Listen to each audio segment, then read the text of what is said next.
Hello，大家好，我是狮子王。今天接到一对有意思的乘客，上车以后呢，发现他们提了一个小笼子，然后刚起步就发出了这种声音，吓了一跳。一开始没注意看是什么，后来说是一只小狗，当然小狗很小，才几个月。然后我就想起了滴滴关于携带宠物乘车有几条规则。第一是除事先与驾驶员沟通协商同意以外，不得携带宠物、活禽等乘车。第二是视力残疾的乘客可以携带导盲犬乘车，但是需要提供残疾证和好像是导盲犬工作证。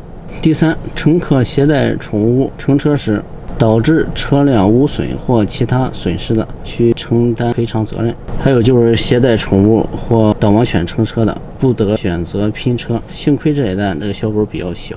还有就是不是拼车单，如果是拼车单对另一位乘客产生不太好的体验的话，可能差评就落在司机身上。所以还是建议滴滴对乘客加强引导，事先可以让乘客和司机沟通一下。好了，今天就分享到这里，拜拜。